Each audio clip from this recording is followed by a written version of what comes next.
And now, The Money Show with Stephen Grootes on 702.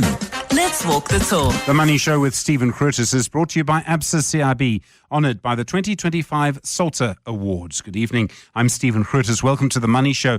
Well, just the most extraordinary situation that we're in. 2 weeks ago, who would have thought we would be in a situation where the US has imposed tariffs on China of 104%, and China has imposed tariffs on the US of 84%. I mean, I don't know what's going on with those numbers. They seem curiously precise to me.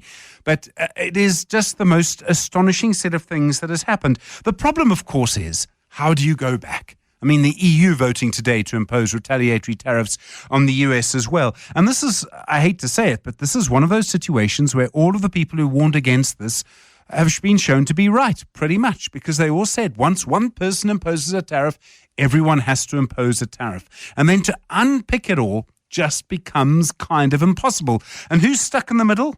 Well, look in the mirror. I'm afraid it's you and I who are stuck in the middle here. There's a sort of medium income country, if I can call ourselves that.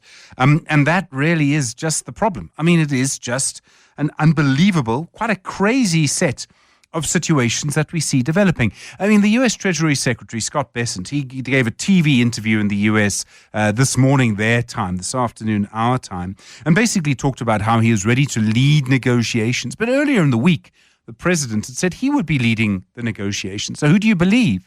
And this is the other problem. You get mixed messages. It's like trying to negotiate a coalition with two teams.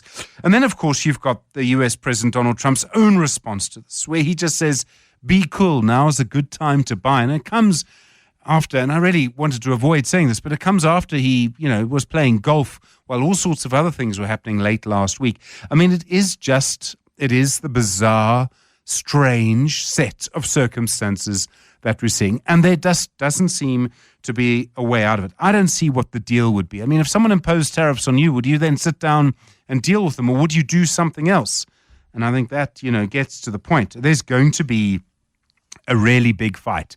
And I don't know, especially if you look at the language between all the sides, I don't know how we sort of get out of this. The other big story today, and we'll focus on it in just a moment, but the other big story I think that's been sort of bubbling through the week, but one of the law firms has now agreed to speak to us, is the legal code. And the legal code is supposed to basically impose stiffer BE regulations, I suppose is the right word, on the legal sector. Essentially, it would seem that the legal sorority isn't actually transforming as quickly as other sectors.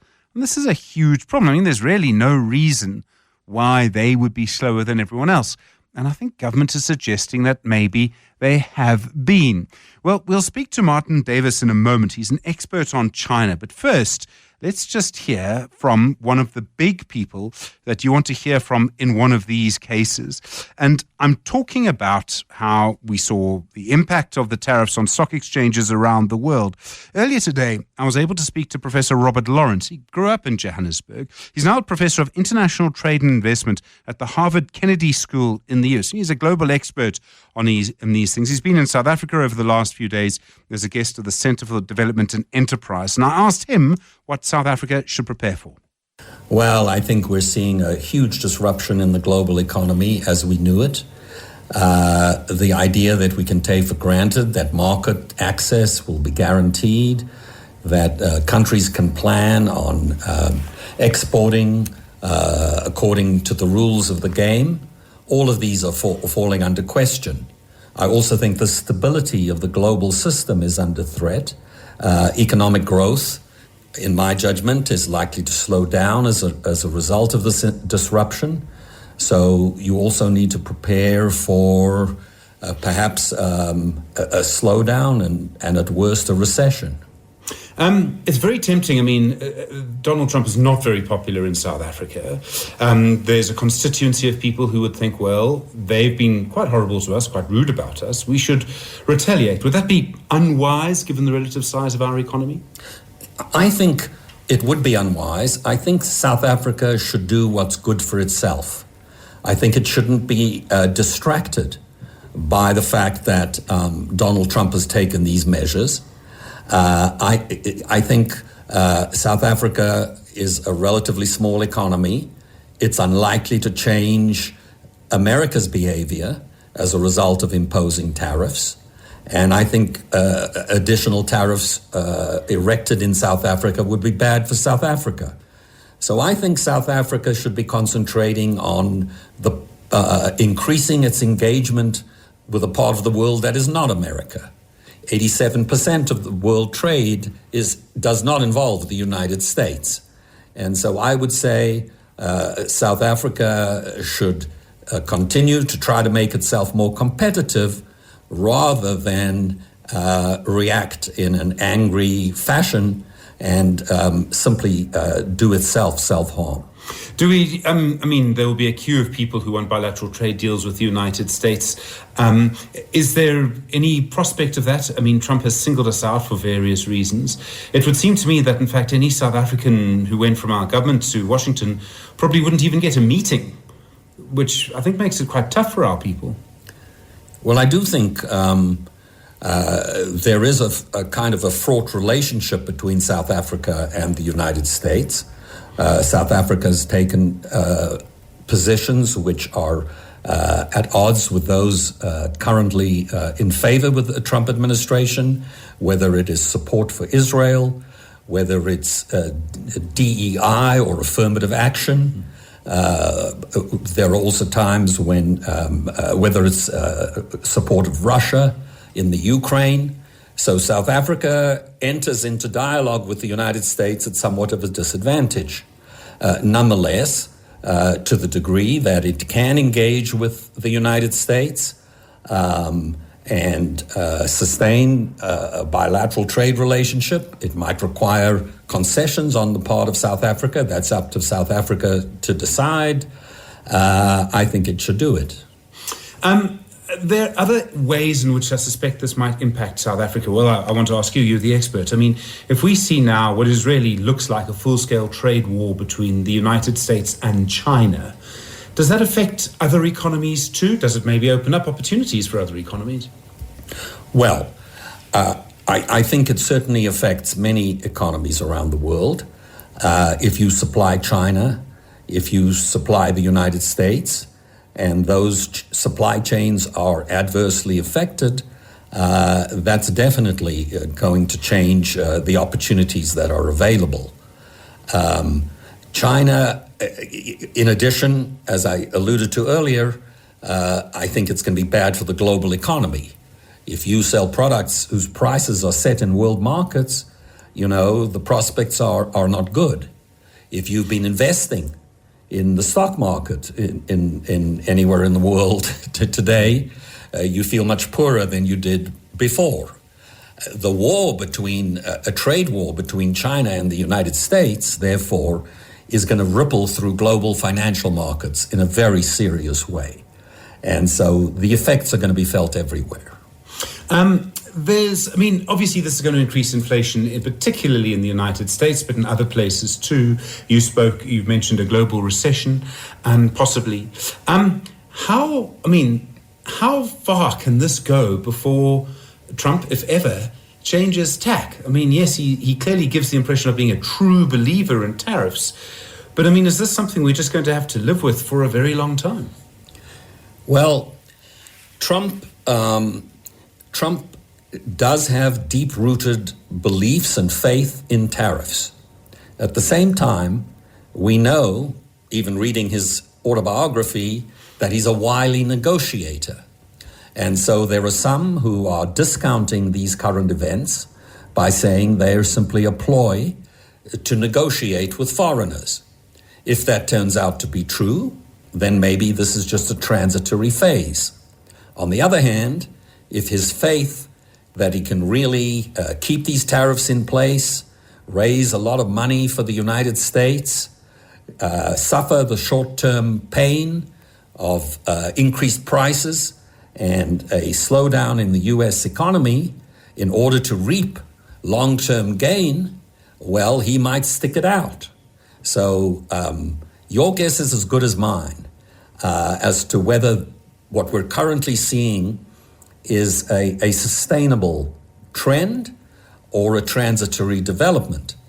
And this is what makes the whole situation very difficult because for investors of all types, whether you're operating a factory, whether you're deciding what to buy and when to buy any product as a consumer, or whether you're deciding to invest in stock, this is a very uncertain period. If I may, you're also an expert in global trade and manufacturing, and in South Africa, the biggest sort of long-term problem we have is that we have so many young people who are unemployed, depending on the number you pick. But either way, it's around 10 million people who want to work in South Africa who don't have formal jobs. And many of these people have, in my view, been betrayed by our education system. So we would really be looking at manufacturing jobs to get them on the ladder and to slowly move up. And yet we do not seem to be able to compete with many other countries. Our costs, manufacturing costs, along with all of the other problems we've had around electricity, say, but I imagine that we would probably be more expensive to manufacture here than it would be in Vietnam, for argument's sake. How do we change that? Is it still worth in a global economy chasing manufacturing jobs? I think manufacturing can make a contribution, but you shouldn't be fixated on manufacturing and confine your attention to manufacturing. You know, we're living in a digital economy where information technology is increasingly important. Most of what we consume are services. And so I think the emphasis on education is absolutely vital in order to succeed in a world of artificial intelligence and advanced technology. But I wouldn't confine myself to looking for manufacturing as a ladder to the middle class or even as a way to get a job. I think a vibrant South Africa requires investment across the whole economy. You have a minister of industry. I would like to see a minister of services, because I actually think that most of the future of our economies lies in that sector. Professor Robert Lawrence there, Professor of International Trade and Investment at the Harvard Kennedy School in the US. Well, the big news today, I suppose, depending on where in the world you are and what's been happening on international markets, is China imposing tariffs of 84% on US goods entering that market. That's in retaliation for the 104% tariffs the US imposed from today on Chinese goods. It's a full-scale trade war. Dr. Martyn Davies is an expert on China. He joins us now. Martyn, good evening. I mean, it was always clear Beijing would respond to Washington in this way, and I presume decision makers, they really had no choice. They have to look tough. Good evening, Stephen. Good to hear Rob Lawrence's comments. We worked together for many years on trade and industrialization issues, and we're talking about this many years ago. It's dramatic how all of a sudden it's come to such a. It's been a bit of a crazy week, hasn't it? Anyway, but I think from a Chinese perspective, of course, they can't back down. And this is, I think, two things. This is really a sort of a dramatic end to, and it's been a slow burn. But if you didn't believe it a few years ago, you certainly will now. Is the end of globalization as we've known it post 1990 thereabouts. I think the second thing, the world's becoming increasingly divided, very much so. We'll see a China-centric global trading system. Thirdly is countries like South Africa and other emerging markets, I think particularly in Southeast Asia, Vietnam, Indonesia, Malaysia, Mexico, which really were, which I think is, these were countries of very benefiting of Chinese offshoring, and enjoying. China was effectively de-risking by shifting manufacturing, as the multinationals, shifting manufacturing out of China into countries, developing countries, next tier, if you will, slightly less cost of labor, but arguably as productive, purely for access into the US market. These were Trojan horses, effectively, for Chinese trade into the US. That's come to an end. And as Rob was saying about, what is a country's development strategy? It's no longer industrialize and export to the US. It's way more complex than that. And I think the last point, really, is stating the obvious, is the US has undoubtedly traditionally underpinned this era of global free trade or liberalized trade. All that work done and the trust built has been destroyed in the last week or so. I think for me, those are the sort of key highlight macro points to point out. I don't know if there's anything in this, but how do you assess the figure of 84%, which China has imposed on the US? It's in response to 104%. I mean, is there messaging going on with these numbers? I don't know. I think we mustn't put too much emphasis on numbers, and this is some, silly, seemingly negotiating that's being generous sort of tactic here. Of course, previously China undoubtedly was a you could argue to both sides effectively. It was a manipulator of currency. It works both ways. I mean, from the should we say, Fed monetary policy in the US has had not too dissimilar effect in many areas. But you've seen. I step back a second. I'll say this, Stephen, is that we go back to 2008. The US Fed, by and large, post Lehman Brothers, the US Fed, we're thinking COVID policy recently, has been a force for global instability, fiscal instability. And what I mean by saying that is that it's always been, regardless of Democrat, Republican administration, it's our dollar, it's your problem. Now what we're seeing, but US has been, relatively speaking, sort of relatively predictable when it comes to trade. That no longer is the case as well, clearly. And, you've seen, I think, the bulwark of stability and consistency, yes, of course, incredibly self-interested at the same time, has been China. But at least it's predictable, very predictable. Where the US has become incredibly unpredictable, whether from a fiscal perspective, the US Fed, whether it's now trade policy, and that is clearly, catastrophic, as Robert, set out and is causing so much angst globally now. But for me, what does it mean for us in South Africa? I mean, China's already been our single largest trading partner since probably 2008, 2007, thereabouts. Obviously, most of that is commodities to the Chinese, but we'll see this dramatic rebalancing. And I was becoming deeply skeptical. I think we've had this conversation around the notion of BRICS in recent years, too ideological. And I think our government has been far too politicized around BRICS and less pragmatic around trade. That's going to change dramatically. There's not been one preferential trade agreement cut by our government, as I'm aware, with any BRICS partner over the last decade or so. It's all been rhetoric and politics and geopolitics, which for me was unnecessary. Now we're going to see a revitalization of BRICS, translated, i.e. Global South, intra-South-South trade. Let's call it BRICS Plus. But hopefully it'll be less politically antagonistic, and that hasn't certainly benefited us now as an economy, as you were talking earlier to Robert about US-South Africa sort of relations. It certainly hasn't benefited. So finally, can we get BRICS and the emerging markets club, of which we are a part, to be more practical, more pragmatic, and commercially focused in the interests of the national economy and the interests of South African companies, rather than just rhetoric-based? And I think that's a key going forward. That's what's going to emerge at the end of the day, as we start to diversify trade, if we can. But we can only diversify if we ourselves have a more diversified economy. And that's about services. Sure. I mean, lots of things are going to happen now. I mean, the cost of goods from China in the US will now double. So those goods won't be sold in the US anymore. I mean, in the short term, where do they go? China's going to be looking for other places to sell them. Do they come here? I mean, I can't even begin to imagine the short-term disruption we're going to see in supply chains. China's been an exporter of deflation for the last generation or so. The China pricing. The USB has been an exporter of inflation through Fed policy.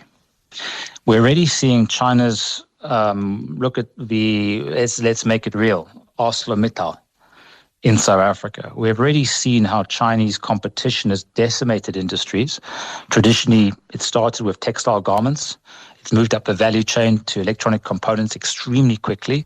Now, more recently, obviously, it's steel, iron ore, or steel, should we say, end product, amongst other things. It's automotive the last 2 years. So China's an exporter of deflation. Of course, prices are going to rise. The Fed's in a very tricky situation. We thought we were over that hump, sort of through COVID, of rising interest rates. Now, again, blockages to trade is inflationary. This is extreme brinkmanship between Beijing and DC. Unfortunately, I think, I was listening to the Prime Minister Lawrence Wong of Singapore talking, I think it was yesterday, about, where's going to be collateral damage to this. And countries that are extremely open to trade, or are trading, of course, will find it far more difficult in future to grow their economies. And this is South Africa. We need to, amongst many others, we need more globalization, more trade, more diversification. But the terms of engagement now are becoming significantly more challenging and making it far more difficult, obviously, to achieve those ends. Dr. Martyn Davies, really appreciate the time. Thank you very much indeed. The Money Show. The markets. Chris Stewart's portfolio manager at 91. Chris, good evening. I mean, just incredibly volatile trading here, well, there, and pretty much everywhere today. And who can blame traders? Yeah, good evening, Stephen. It's volatility like I've only seen, as we mentioned off air, perhaps on 3 other occasions. One being 9/11, one being COVID, and one being the global financial crisis. We're seeing that order of magnitude of volatility in markets, and maybe even a little bit more. And it's not just being restricted to, if you like, risk assets. Equity markets, we're certainly seeing lots of volatility, but we're seeing almost unprecedented volatility in what is typically, a safe haven in times such as this, U.S. Treasuries. We're seeing very, very significant sell-offs in the U.S. Treasury curve as well, particularly the longer end of that curve, which has some pretty significant implications for the cost of U.S. Government funding their debt and a whole variety of other factors, which I think will only be factored into markets, over time. I mean, it's impossible to kind of know what's going to happen because so much is moving so quickly.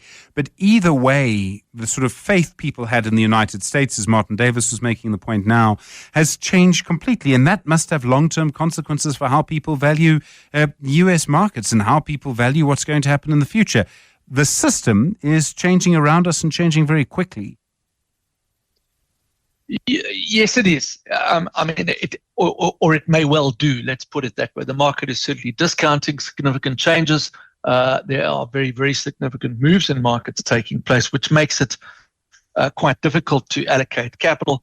Makes it quite difficult to make dramatic changes in capital allocation. You've got to just try and look at this rationally. And I know that sounds somewhat trite in current market conditions. Understand what the end game may or may not be, develop some probability-weighted scenarios around that, and then look at what the market is discounting in terms of some of the massive sell-offs and changes in relative pricing that we've seen.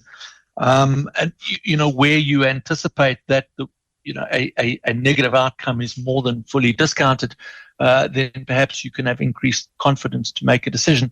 But there is certainly heightened uncertainty. It creates additional opportunity for sure, but it creates additional opportunity to make mistakes as well. Chris Stewart, thanks so much. Portfolio manager at 91. 702. 702. Stephen is on The Money Show. 6 to 8 p.m. Well, you know the number. Good to hear from you this evening on 011 883 0702 and 0214460567. Also, voice notes tonight on 072 702 1702. I don't know if you've noticed a sort of trend to kind of what I'd call sort of upmarket recycled kind of material being used to make clothes, high-end clothing, some of them quite expensive. We'll talk a bit more about that in the show in around 45 minutes. But I wonder if you've noticed that's sort of what the well-dressed CEO is wearing kind of at leisure, or wanting to give the appearance that they're at leisure. There's been confirmation this week that a group of law firms, including Bowmans, Worksmans and Weber Wenzel, are now going to join Norton Rose in that legal fight against the new equity code for the legal sector. The legal sector code came into effect in September. It sets transformation targets and essentially insisting that a greater share of law firms be held by black people. Generally speaking, law firms are often owned by their partners. You're usually invited to become a partner in a firm after being an associate. Gareth Driver is a senior partner at Webber Wenzel. Gareth, good evening. Thanks for the time. Why are you challenging this code? What do you believe is illegal about it? Good evening, Stephen, and thank you for the invitation to be on the show. Yes, we're challenging the code because we believe there are a number of aspects of the code that do not support transformation and that are irrational and not appropriate for our sector. We want to make it clear that we're not opposed to having a code altogether. We are not anti-transformation. We support a code, but a code on the right terms that's rational and that takes into account the circumstances in our sector. Stephen, I could try and explain our objections, and I'll try and avoid legal terminology and try and give you the issues of substance, if that helps. Yeah, well, I mean, many people are going to be hearing you, Gareth, and they're going to be hearing, despite what you've just said, that maybe you are against more representation, or more equity representation. So perhaps you should. Why? Let me put it to you like this: why, when so many other sectors are transforming, should this not apply to you in the way that government is suggesting or government has currently prescribed? So, Stephen, it's not that transformation shouldn't apply. Transformation requirements should apply. And the law firms currently live by and apply the generic codes that apply to all businesses and set the standards across South Africa.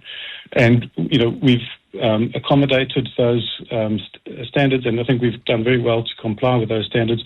All three law firms that we're talking about in this litigation have in fact achieved level 1 ratings. So that's not an indication of a lack of compliance with the codes.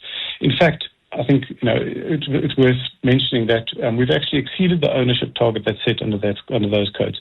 The target there is 25%, and so in many cases the law firms have actually exceeded that target. So it's not a case of not wanting to be regulated, not wanting to comply with transformation requirements. I think we are transforming. We're very proud of what we've achieved in transformation, and we will continue transforming irrespective of which code we're measured under. But this is a question of what the measurements are and how that is applied and what the implications are for our business. 25% doesn't sound very transformed to me, Gareth. It's a long way better than where South Africa was many years ago, and it's a long way behind many other sectors. Well, other sectors sort of have a maximum of 30%. Stephen, and we've said in response to this litigation that we're not opposed to having a 30% target, but I actually want to make this point. As a law firm, we really believe that we will exceed that. It's not about the target. It's not about the percentage, because these percentages are not the end point for us. We believe that as we transform, we take in 70% of our intake of candidate attorneys every year are black. So in the long run, that is going to change the percentage ownership that you see in our law firm. And that's exactly what we're striving towards. But that takes time. And the point here is that we want to make is that it's about the timeline. It's not about the ownership target. So I'm very happy to talk about the ownership target, but I really want to make the point that it's about the timeline. Okay. So I think many people are going to listen to you, Gareth, with a sense of frustration because we've been told before it's about the timeline in these things. So then what is the legal argument? Why are you so opposed to this in its current form? So just the point on the timeline, Stephen, is I think that law firms are regulated businesses. Only practicing lawyers can be owners of the business. That means that our partners are working in the business on a daily basis. So we're not like other businesses where we can sell ownership in a BEE transaction and solve the ownership point. What we have to do is develop lawyers to bring them through to the level where they can be partners and can contribute at the same level as the other existing partners in the business. When we take on a CA, we develop that CA, and it takes about 11 years for that CA to progress to the rank of equity partner at a large law firm. And most then tend to remain owners until retirement. So what that means is it takes us a long time to bring the juniors through. We're actually doing very well in bringing the juniors through, and 55% of our lawyers are black now. As I say, more than 70% of our intake is black, and the drafters of the legal sector code actually took that into account and saying the large law firms are doing well at developing black talent, therefore we should give them higher ownership targets. So it's not about the target, it's about the timeline. Okay. A CA in this case is obviously a candidate attorney. Yes, sir. Yeah. No, I understand. Okay. So here's the thing, right? I hear what you're saying, and I understand why you say it, and I understand that because you have a partnership structure, things may be slightly different than in other places. I accept all of that. I think that people might well be frustrated because what they're actually hearing you say, which you may not believe you're saying, but what they're hearing you say is that we have to wait even longer for proper transformation in something that's absolutely vital to South Africa. What is it about law that makes that so different? You say 11 years from candidate attorney to partner. I think my understanding of the legal industry, that's probably right. We're 30 years past 1994 now. I mean, that's a lot of candidate attorneys that should be partners by now in law firms like yours. Yeah, Stephen, I'm not going to suggest that we wouldn't like to be further ahead than we are at this point in time. But, I'll give you another statistic. We've got 30% of our partners are black. That's pretty good transformation. We're not suggesting that it's ever going to be enough. We know there's still a way to go on this road. Okay. I can't speak for the majority of my audience, Gareth. They're welcome to speak for themselves. I don't think many people are going to believe that 30% is good enough. To put it another way, if the Springbok rugby team took to the field with, 1/3 of its players being black, I don't think people would accept that. And Stephen, I'll say it again. We don't think that that's the end point, but it's all about timelines for getting there. There are a couple of other points that I'd like to make about the substance of what's wrong, in our view, with this legal code, if time permits. Yeah, go on. Thanks. So it's worth mentioning that the code, as it's drafted, leaves socio-economic development out of its scorecard altogether. Now, people who are familiar with the generic scorecard and general empowerment requirements will know that socio-economic development is the heading that's used to apply to measurement of things that we do in our business, like our pro bono work and our payments to charities. We're very proud of our pro bono work. It's something which did use to contribute to our score under the generic scorecards. It's something which we believe should still be encouraged under the scorecard, but it gets no recognition under the new legal sector code. Okay. Then there's skills development. Sorry, should I carry on? Well, I do have got one thing I want to put to you, Gareth, and I'm sorry to interrupt you, but I'm sure we will hear that, and there'll be a legal argument. But it seems to me, sitting here as a journalist and not a lawyer, that you might well win this on the law. I mean, your law firms, it's pretty embarrassing if you don't. But the law, I think, or certain parts of the legal sorority suffer from a greater problem. High-profile cases often involve white male advocates. Your attorneys might instruct some of those advocates. Now there's the image of you, and maybe let me use this phrase, other Santon law firms, going to court to oppose a transformation measure. As I say, you may win on the law, but do you see how it looks? Stephen, the fact that there's this narrative that it doesn't look good and that we might be anti-transformation, that's the appearance that is created. It's not something that doesn't concern us. It does concern us. But we believe that we can actually answer it. We believe that if one's rational, if one's actually interested in the arguments, if one understands the issues and listens with an open mind, that one will understand that there are reasons for taking the approach that we're taking. And that's why what I wanted to do was just give you a sense that we think we've got legitimate issues with the ownership targets, but there's also a number of other issues where it's completely irrational, we submit, what has been done in this code. The fact that skills development doesn't get the recognition that it used to get. The fact that the bursaries we give to black students don't contribute to our score anymore. That, we submit, doesn't make sense. It's irrational. Therefore, it's not achieving the objectives that transformation should be aiming to achieve. I also say we'll still keep doing those things because we believe those are the right things to be doing, and we were doing them before there was a BE code to measure us. But this is not just about lawyers. There's also other employees in our business. The law firms that are party to this litigation are large law firms, corporate law firms. As such, have significant businesses, have a number of employees that are not lawyers. Amongst those employees, there are a number of managers. Managers look after key areas of our business. So it's not just lawyers that come together as employees to pull this business together. There's a lot of other non-lawyers as well. And no recognition is given to the fact that we have those non-lawyers in management. Why are you saying? Well, if you look at the state's record in the litigation, it's because there was apparently an erroneous assumption that non-lawyers were not permitted to be involved in the management of a law firm, which is just factually incorrect. So we're saying that this is about more than lawyers as well. Okay, no. I mean, Can I answer the question? Yes, no. I mean, I think we've heard you on this, Gareth Driver. Thank you very much indeed, senior partner at Weber Wenzel. Well, I'd be interested in your view on this on 011 8830 702 and 021 446 0567. I mean, I've seen, and I'm sure you've seen, all of the high-profile legal cases that we cover seem to involve white male advocates. I'm not saying anything that's new. This has been controversial for a long time. I understand also that different sectors do need to be treated differently, and that the ownership structure of law firms may well be something that suggests that, in fact, they do need to be treated differently. On the other hand, I don't know if the legal industry has a sort of problem with how they're being seen, and maybe they're contributing to that. Maybe it's the decisions that are being made. I don't know. I've never worked in a law firm, but I'll be very interested in your view. The Money Show with Stephen Grootes is brought to you by ABSA CIB, honored by the 2025 Salter Awards.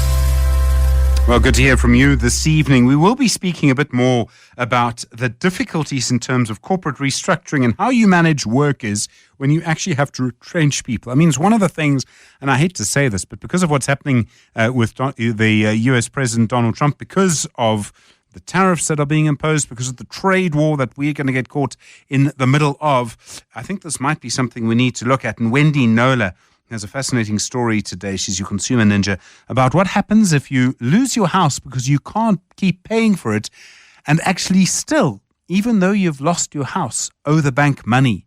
I mean, it's a kind of horrific story that'll keep you awake at night.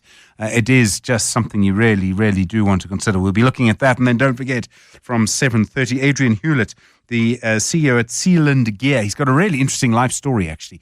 We'll be talking to him. But your views as well, your calls. You heard that conversation around equity or BEE or however you want to describe it in the legal profession. I think there's a lot still to talk about there. Good to hear from you tonight. You're with The Money Show. It's 7 o'clock. And now, The Money Show with Stephen Grootes on 702. Let's walk the talk. The Money Show with Stephen Grootes is brought to you by ABSA CIB, honoured by the 2025 Salter Awards. Good to have you along with us this evening. I'm Stephen Grootes.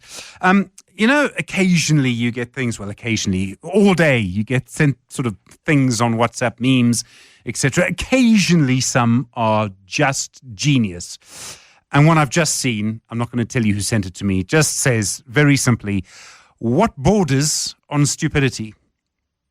The answer to what borders on stupidity is Canada and Mexico. You're allowed to laugh because it is that kind of challenging time. I mean, literally, that is one of the best I've seen in quite some time. Just astonishing what is going on with all of the tariffs, with all of the trade issues, with all of the response. And just, I don't know how it all gets unpicked. All right, well, plenty to come in the next little while. We'll have Business Unusual with Simphiwe Moyo and just be talking about how you manage an office when so many people have had to leave, and it does happen. Also, Wendy Nola will be with you. And then really looking forward to our shapeshifter this evening, Adrian Hewlett, the CEO at Sealand Gear. And I'm just so interested in the market. There are so many people now who are selling really upmarket sort of smart T-shirts, jackets, things like that. And then along with that is sort of bags. I mean, look at how many sort of quite smart, quite expensive backpacks you see nowadays. And it does make sense because of what you put in them. You carry your whole life in them, and they go everywhere with you all the time. You want something that's durable, it's going to last a very long time, all of those things. I do just wonder how big that market can get, and I find that really, really interesting. Anyway, good to hear from you tonight as well on 011 8830 702 and 021 446 0567. The Money Show Business Unusual. Business Unusual is brought to you by Business Outsurance. Trust the experts in business insurance. Switch to the business insurer where you always get something out. Visit outsurance.co.za to switch and save today.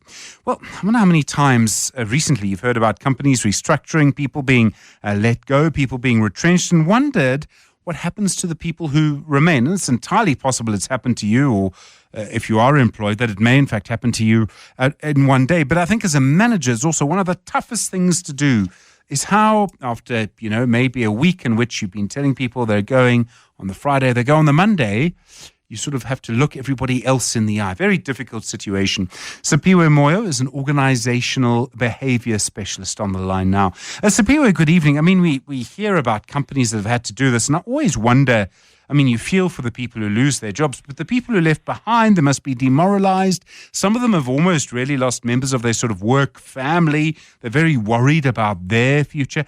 How do you manage a situation like that? Yeah, Stephen, I think it's one of the worst situations you can ever deal with. People are worried about their own jobs. They have survival guilt. There's that sense of relief that you still have a job, but you still have that sense of guilt that you survived. And I think one of the things you see very often is the issue of morale being down, their well-being is affected, performance is affected. I think one of the ways to manage that is not to pretend like nothing has happened. And I think many leaders, unfortunately, want to move on too quickly. We almost need a debrief of some sort to say, okay, this has happened. Where are we? Do we have an understanding of what was going on, what led to this, and why we could avoid it in the future? So it's almost like we need those people who remain. We need to have a conversation about the impact that it has had on them psychologically, and we can only do that through communication and transparency, because without those, trust has already been eroded. You need to rebuild trust, and one of the ways to rebuild trust is to say what happened with the people that were laid off, and how are we avoiding that going into the future. That issue of transparency I found really interesting and complex. There's a big tension there, Simphiwe, because I can imagine, I've never been in this position, I've never had to manage people, but I can imagine being a manager and knowing that retrenchments are coming. And people in my team, because people are not stupid, they will know, they will read the tea leaves, they will, you can just sometimes, if you know a building and the people in it well, you can kind of sniff when something's coming, And they'll go to their manager and say, are people in our division going to be retrenched? And the manager might know, but what do they say? If you say yes, if you know it's going to take 6 months, if you say yes, that's going to be very difficult. If you say no, and then people are retrenched, well, you lied, and so you lose that trust. I find that that must be a really difficult position for anyone. Yeah, it is very difficult, Stephen. I've dealt with a situation where there was just rumors bubbling under in a particular organization that there will be a restructure, and there were many people trying to avoid the issue. Where I've seen a particular leader using this very, very well, he went in front of his team members and said, one thing I'm going to commit to you today is that I will always be transparent, and I will also be transparent when there are certain things that I know but can't tell you that. And it was such an incredible thing to witness how everybody just found that inspiring to say, sometimes there are things that I cannot tell you because maybe they are being dealt with at a higher level.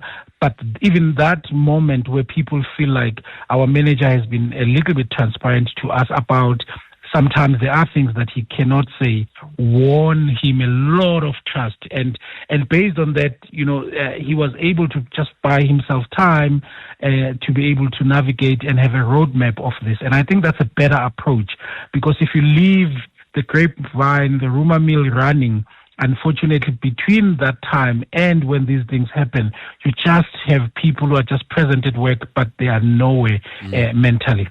And the other thing is that if you come and say, are people in our division going to go? A boss has no business telling person A that person B might be about to lose their job. So you've got to manage that kind of confidentiality with it too, I suppose. Absolutely. And in the context of South Africa as well, you are dealing with the famous Section 189 of the Labour Relations Act, where there's clear guidelines on what you can and what you cannot do when there is an organizational restructure. There are certain processes, there are boxes to be ticked, and there is no way as a manager you can just initiate a conversation without being guided by the HR team, by the labor relations team, to make sure that you're doing the right thing.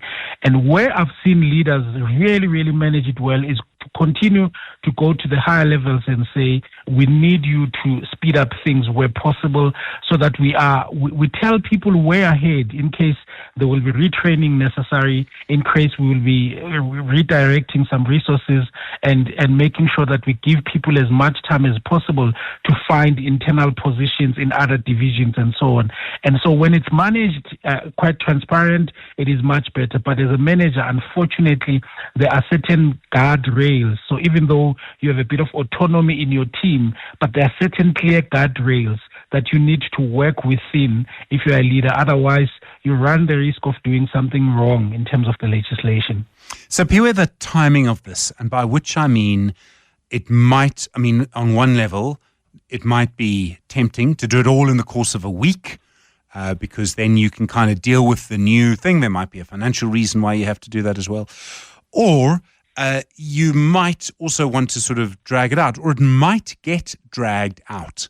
What are the impacts of a sort of short, sharp kind of retrenchment or a long, drawn-out process on the people who are left behind? I mean, for the people who are leaving, it's terrible, obviously, either way. But, I mean, for the people who are being left behind, is it better to do it quickly or better to drag it out a bit?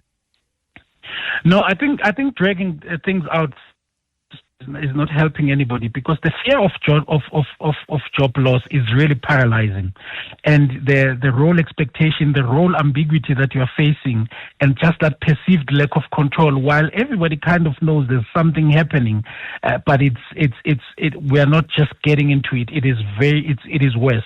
So if you think about any organizational restructure, even if people maybe are not going to be retrenched, there's a certain fears that employees are having at that time. So even if we've assured people that there won't be retrenchments, they are wondering what's going to happen to my status. Will the new role give me the same level of status? What's going to happen with my certainty, my autonomy? What's going to happen with the level of fairness in which the process is going to be taken with? So already that person is really checked out, or they are present and just ticking the box and doing the minimum that they can get away with. So I think that clear communication and offering certainty where possible is what you want to do. So as much as you can, you need to make sure that you offer certainty within the guardrails that I was speaking about. But if you drag it, you just unfortunately have this prolonged period where people are just demotivated, morale is down, and unfortunately that obviously leads to a lack of productivity and a lack of profitability, which, by the way, might have been reasons to be in this restructuring in the first place. No, sure.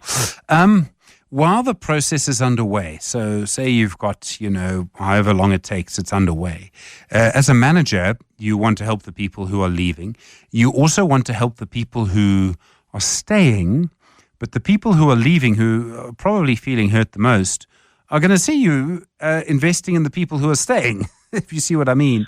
And I think I would understand why they would be quite upset by that. As a manager, you want to invest in the people staying a little bit more. It's all unfair. But do you see what I mean? I mean, everybody will see what everybody else is doing. Yeah, Stephen, this thing is not easy at all. One of the things, if you've ever observed any organizational restructure, one of the things as you get a bit of experience to it, you don't necessarily get emotionally detached, but you start understanding and containing the emotions of the people who are leaving. You have to, manage your own emotional fatigue and allow people space to be frustrated, to be scared, to panic, and to exhibit a bit of anger towards the organization as well, because people get disappointed. They try. One of the things they try is to go and get lawyers outside, which never really generally helps, because most of the time organizations have ticked every single box, but that's just because people are going through the famous Kubler-Ross. There's denial, there's anger, there's frustration. So it's almost like you as a leader have to try and contain people's emotions, allow people to to go through these things and so on. So do not necessarily, make sure that people don't go through these things, because it is normal that people are going to go through these stages. What you just want to try and do is just to manage while that is going on, to not kill the morale of people who are remaining, and help as much as possible with answering questions, with certain sessions around, retraining and so on for the. We seem to be losing you on that line, I'm afraid. Simphiwe Moyo, thank you so much, the organisational behaviour specialist. The Money Show. Consumer Ninja. Well, imagine a situation when you buy a house, you take out a big loan, the biggest loan of your life probably to buy a house, maybe a car, but usually a house, and you find yourself in a position where you can't pay it back, and in the end, the house is actually repossessed, and you still end up owing money. I mean, you can imagine just how awful that is. Wendy Noli, your consumer ninja, has been looking into this. And Wendy, I can't imagine how difficult this must be for people. You've actually been speaking to someone who experienced all of this. Yeah, I have. It's quite a regular thing. And the reason they come to me is, and I don't know how this happened, except that I do miss a lot of my own emails, but so the asset is gone, the house is gone, the car is gone. It's painful enough. But there's a shortfall. And I don't know if they just thought, well, I've lost that has to be the end of it. I've lost my asset, and, they sold it. The money must be fine.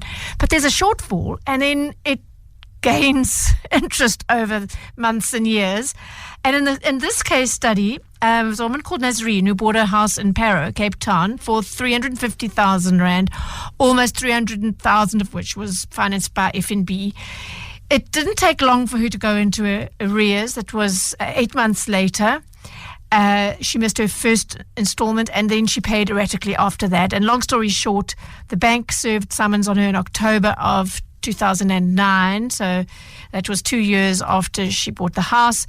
Judgment was granted. And in the end, the property was sold for just 180,000 Rand via the bank's quick sell program in October 2011. Okay, so the house gets sold, but the bank then doesn't get all the money that it lent her, and there's interest. I'm it's crying an absolute disaster. Yeah, so she owed the bank 348,000 Rand by the time the house was sold. And remember, the loan originally was just under 300,000 Rand 4 years earlier.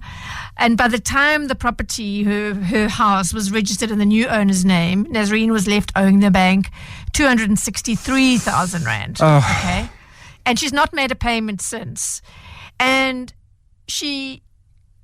the bank then handed her over. She said everything was a blur. She was in a world of pain in all sorts of ways, and she didn't know about any of this. The amount, that 263,000 Rand, was handed over to an external debt collector, and it's now sitting on her credit profile, as it has been doing all these years. The amount owing is well over 400,000 Rand, because obviously the debt collectors add their costs and interest and. So she cannot move on with her life. She hasn't been able to take any new debt because of what we refer to as blacklistings, most of us. And so that's one good thing. She hasn't got any other debt, but she's not doing well financially in other respects, and she just can't move on. Sure. She wrote, at the end of her email, this has been hanging over my head and holding me back from progressing in life for the last 15 years. Please help. Oh, and I mean, the problem is that other debt will prescribe, normally after 3 years, but home loans are different, aren't they? They are, unfortunately, like state-related debt, everything from TV license debt to rates and taxes and all the rest of it. They don't prescribe for 30 years, so there's no out there. But I felt for her, at the time this happened, the financial markets generally weren't doing well. Remember, people were struggling generally. And I thought, let me just see if I can ask FNB if there's some way they can have a meeting of the minds over clearing, getting to an amount that she can pay and have this black cloud and blacklisting removed. So I took up the case. I got a response from Sizwe Kazim Dingi, who's head of external communications and PR at the bank. saying that at the time the property was sold for an amount less than what was owed to the bank, resulting in the shortfall, as we know, and that Nazreen had actually accepted the offer of that 180,000 rand for the house in full knowledge that there was a shortfall and that nothing's been repaid.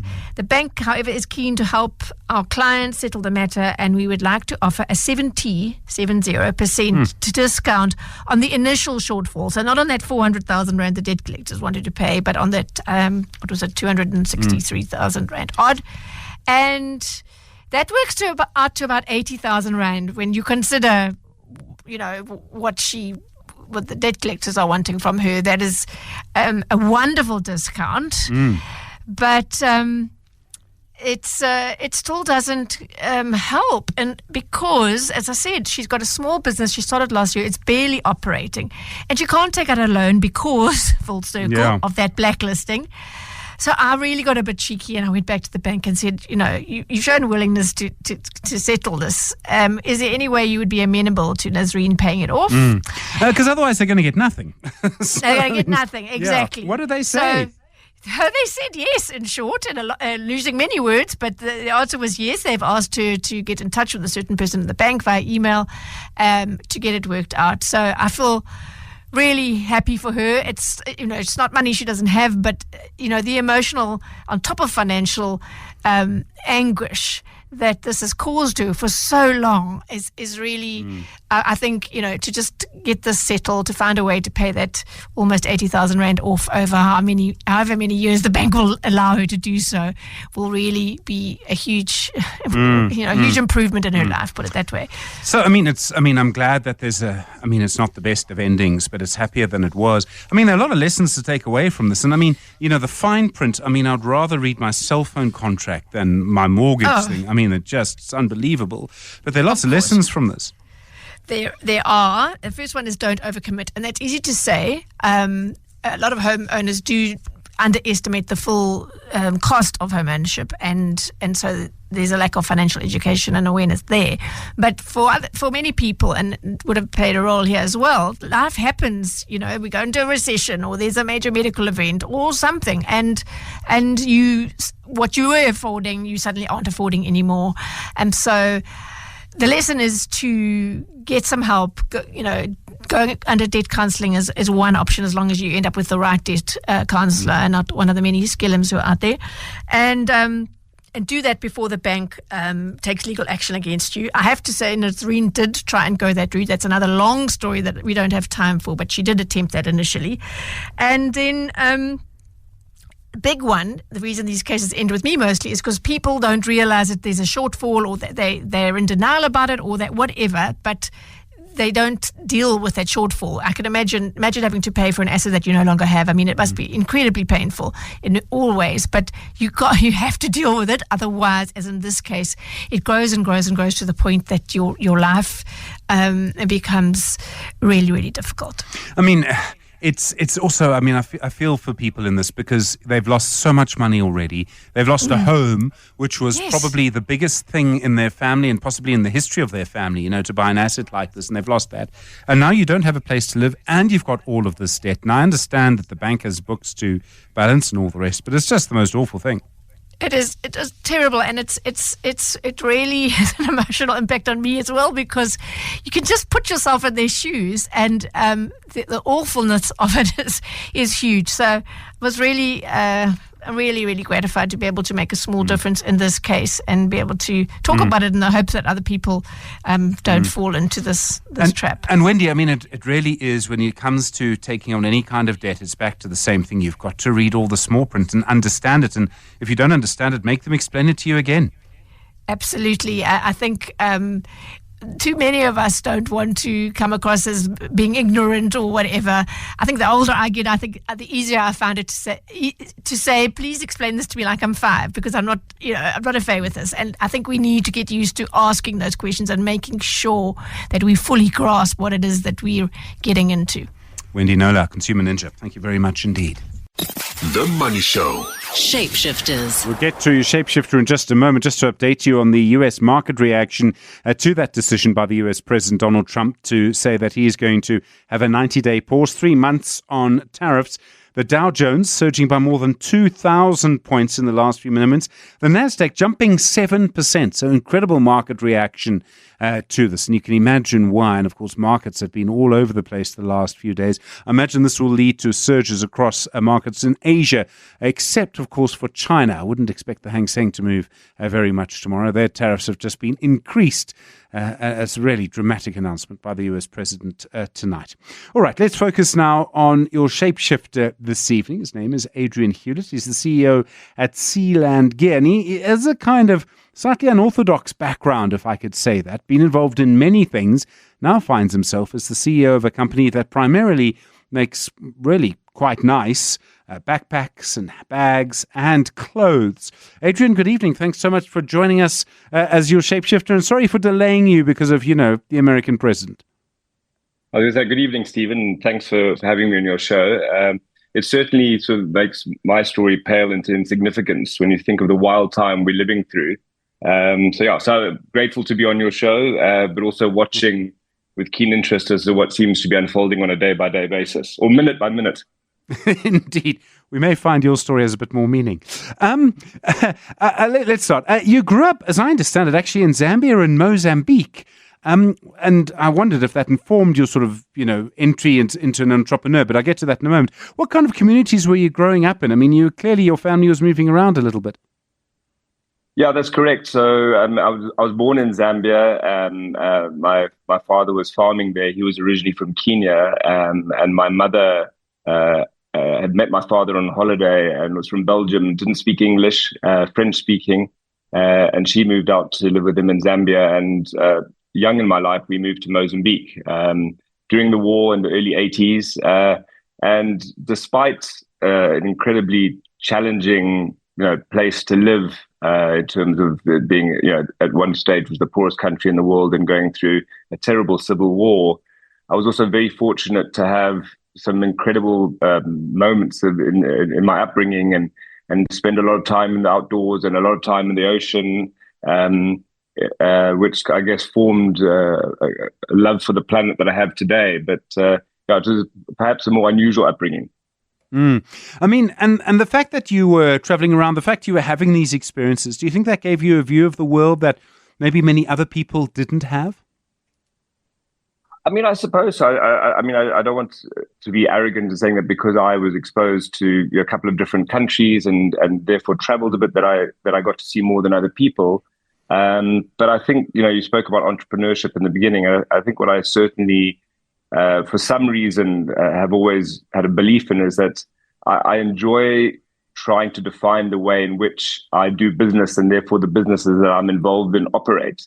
And it's that, a sense of freedom and being able to define your own operational rules that makes business very exciting. It also makes it very stressful, but I guess I live for that excitement more than the stress. You handle the stress to be able to define your path. So, okay, you finished school. What did you do after that?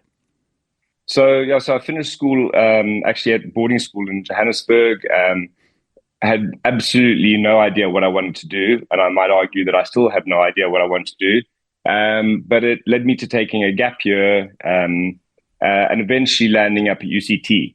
This is in the days before the internet, and I was in Mozambique. I'd never been to Cape Town, and there was no internet. So my reference to Cape Town was a couple of postcards that showed Camps Bay Beach, which looked particularly nice. And I'd applied to both WITS and UCT. And as I said, the postcards of Camps Bay probably trumped the Hillbrow skyline. And so that landed me down in Cape Town, which I didn't believe this would be the case, but I've never really left. And during my time at UCT, I was very involved in the rugby club. I've always loved playing rugby, probably love it more than I was skilled. But the club eventually led me into my first job. I suppose that's one of the big things about building communities, no matter where you are, is that if you get to know good people and you invest in relationships, that leads to future doors opening. And that led to my first job in the very early days of the .com era, which was at Rugby 365, which was probably one of the first sports websites to be published in the late 90s. And so I left university with a marketing degree to go into the .com world, knowing nothing about it. I suppose the only thing positive of that is I don't think anyone else knew much about it either at that point. And so I spent my first few years at Rugby 365. And that was obviously as a full-time employee. And my first boss was, in fact, John Dobson, who's now the Stormers coach. And I'll loop back to that because there's always relationships that are ongoing. But when I left Rugby 365, I started my entrepreneurial career, and I left to start a business called Habari Media in 2002, which was at that time the first third-party media sales business in the digital environment. And what that meant is that we sold advertising on behalf of online platforms when they didn't have their own front-facing advertising sales team. And the first client was Microsoft. And at that point in time, Microsoft, I don't know if you remember, but MSN, Hotmail, and Messenger, those were our WhatsApps of the day. And Microsoft didn't believe it was a significant enough channel within their business to warrant full-time employees in South Africa, and so they outsourced. And I was lucky enough to secure that agreement. And it led me to building out Habari Media, which subsequently launched the commercial assets of LinkedIn and Facebook, Daily Maverick, and a few fantastic media platforms in the online space. You were just 26, right? I was, yeah. Which is quite funny because you sometimes, every now and then, I'll look back at a couple of emails that I still have that I wrote at that point, and I think you're sort of surprised that I was able to compose such a coherent message in an email at the age of 26, but somehow I seem to have. And I know what you mean when you go back messages from a long time ago. I mean, there's a lot going on in that era that obviously enabled this in a way, but you still had to do something other people hadn't really done before. And I mean, at that age, I mean, it's great fun, isn't it, Adrian? It can be a little bit scary. It's the kind of thing you maybe would not have done if you were 46, but because you were 26, you were happy to do something new? Absolutely. Although, I mean, given my entry into Sealand, a few years ago, I seem to always end up with the naivety of youth in what I do, and it's kind of what leads me on to the next project. So the naivety of youth that gave me this big belief that I should go in and visit L'Oreal and South African breweries and a bunch of these mega brands who were heavily invested in print and radio and TV advertising, but didn't consider online as a viable channel. But I went in with almost an evangelical sense of not aggression, but optimism for the space, and set about trying to convert these brands to using online as a medium. And I wasn't alone in that, by the way. Prime Media had a sales team, and News 24 had a sales team. But this tiny little digital industry was set about bringing change in the advertising landscape. And so it was very, very exciting. Obviously frustrating. I mean, I'll never forget going in to visit L'Oreal in Johannesburg, who were heavily invested in double-page print ads and all the glossy magazines. And when I told them advertising online was the future, they looked at me with bewilderment because they only had one internet connection amongst the whole marketing team. So it was a wild time. Yeah. As you talk, I'm hearing, I hate to say this, the modem. Do you remember the modem sound from the dial-up? Very well. Just hearing it in my background. I mean, my child went through a phase of playing it just to see what kind of reaction I'd get. Okay, so I mean, the wave was changing. You were getting involved in this kind of thing. You were right at the front of an evolving industry. It's quite a change from that to selling bags and clothes, which have been around a little longer, Adrian.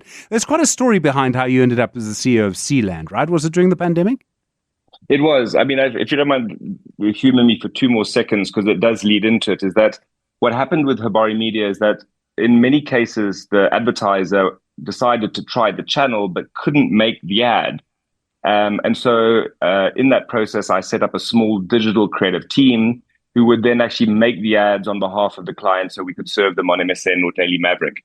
And that business took a life of its own, and it became an advertising agency called Machine.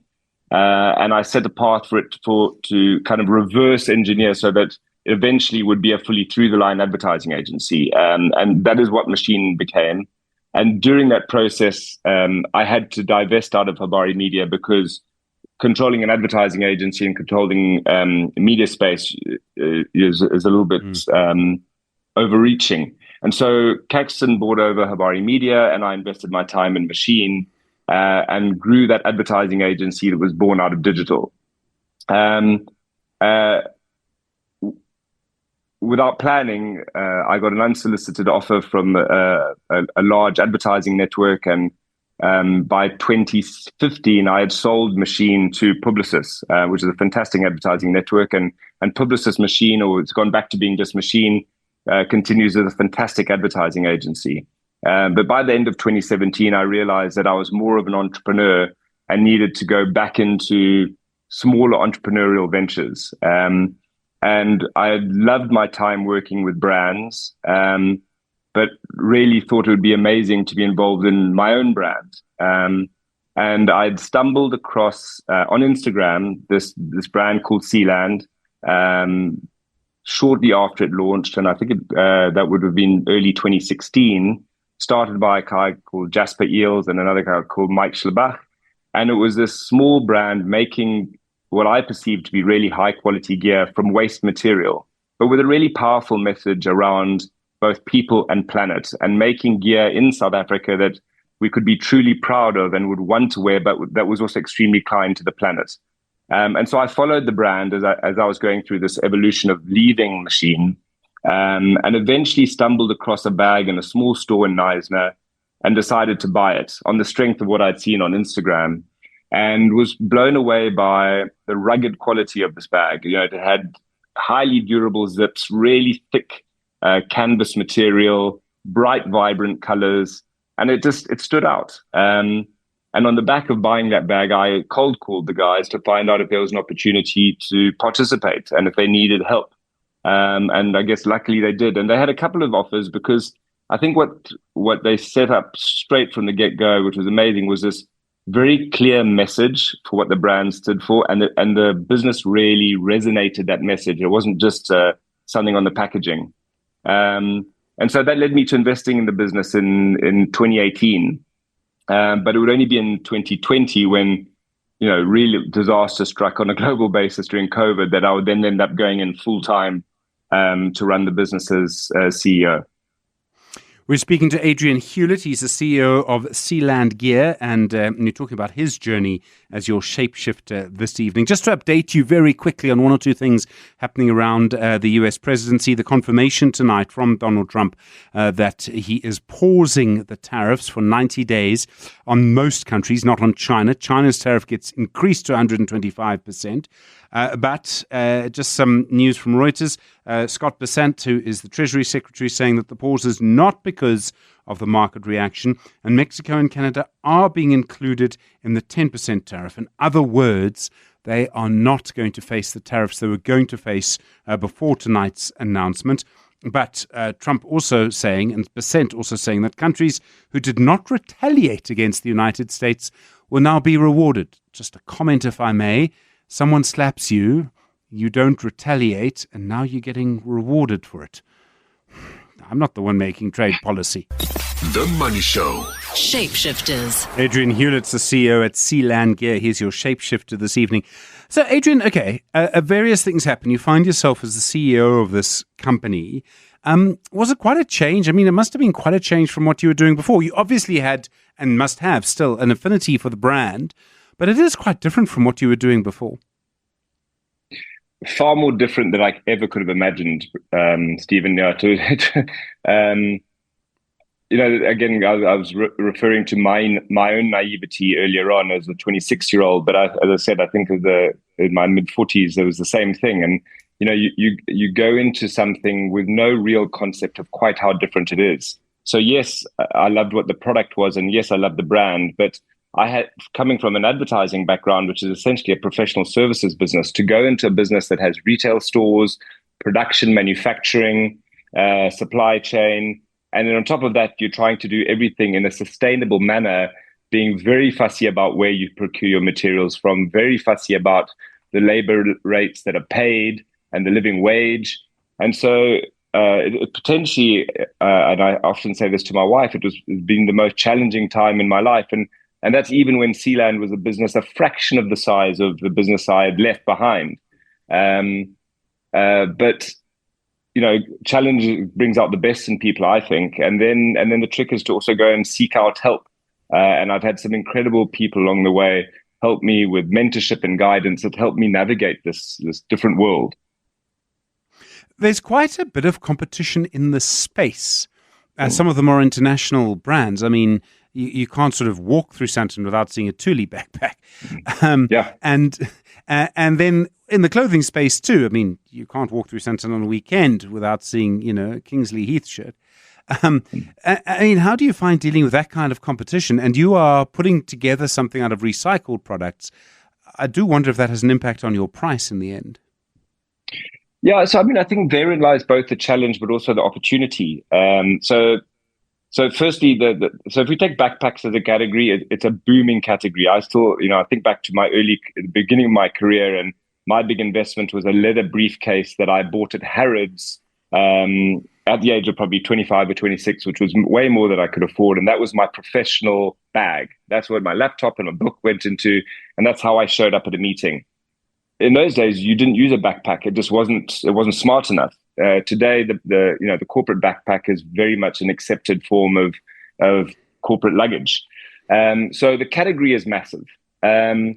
Yes, there's a lot of competition, but I believe that within Sealand we have a particularly different set of fundamental DNA building blocks that make us stand out from the others, and that is around the sustainability of each and every bag that's made and the way in which people are treated who work in the supply chain to deliver that bag. So to give an example, and not to name any other brand, but a typical backpack will emit in the region of 10 kilograms of carbon in the production process, whereas ours will emit 1. So that's a drastic difference. And our job as we grow is to continue pushing harder and harder to make both our bags and our clothing the most sustainable bits of gear that you can buy. And then they need to look amazing. They need to be colorful, they need to be functional, and they need to stand out. And I think I'm very lucky in Jasper, who's the founding partner and creative director of the business, who's got an incredible aesthetic eye and delivers what I believe to be the sort of standout look of our brand. But yes, there's a lot of competition, but I think that if we continue to double down on doing the right thing, in being truly sustainable, in creating great jobs and paying people well, that's actually what's going to save us. And yes, we may be a little bit more expensive, but what I'm finding with our consumer is that they have pride in the badge factor to say they've paid a little bit more for this product, but it makes them feel good about what that means for their choices. So that's where we'll continue to double down. It does make a lot of sense.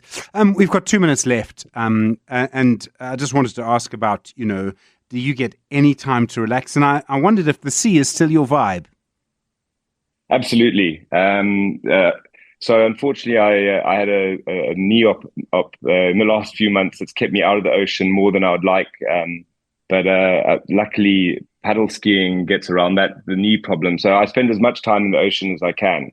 And it's a great balance to work. But I have to say, that just going back to the work side of things, is that the one big change from going from an advertising pure career into a product career, and why it doesn't always feel like work, is that when you're involved in a business where you're creating incredible products, and I say this as someone who's not actually the creative force behind it, I get to watch the creativity happening. But when I come to work in the morning and the creative team, and there's a wonderful girl called Ulfa, she comes and shows me a latest innovation.